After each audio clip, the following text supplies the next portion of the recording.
ঢালিউডের megastar Shakib খানের পরবর্তী cinema নিয়ে ফ্যানদের মধ্যে নতুন উত্তেজনা দেখা দিয়েছে। এবার গুঞ্জন তার বিপরীতে অভিনয় করতে পারেন পাকিস্তানের জনপ্রিয় নায়িকা হানিয়া আমির। এলএমই সার্টিফাইড বিশ্বসেরা কপারে তৈরি ওয়ালটন কেবলস, যা আপনার স্থাপনাকে রাখবে সব সময় নিরাপদ। গত সেপ্টেম্বরে ঢাকায় আসার সময় হানিয়া আমির এক অনুষ্ঠানে বলেছিলেন, আমার মনে হয় তোমরা শাকিব খানকে অনেক বেশি পছন্দ করো, তাই আমারও পছন্দ শাকিব খান। এই মন্তব্যের পর থেকেই শোনা যাচ্ছে শাকিব খানের নতুন সিনেমায় হানিয়া আমিরের সঙ্গে তার জুটি বাঁধতে চলেছেন।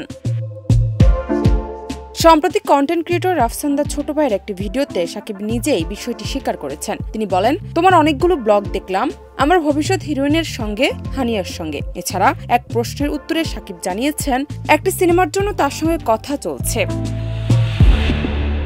এই খবরটি শাকিবের ভক্তদের মধ্যে উত্তেজনা সৃষ্টি করেছে এবং সোশ্যাল মিডিয়ায় ব্যাপক আলোচনার জন্ম দিয়েছে। তবে এখনও শাকিব স্পষ্ট করেননি কোন সিনেমায় হানিয়া তার বিপরীতে অভিনয় করবেন। ভক্তরা অনুমান করছেন এটি হতে পারে প্রিন্স সিনেমা অথবা নতুন কোনো রোমান্টিক প্রজেক্ট।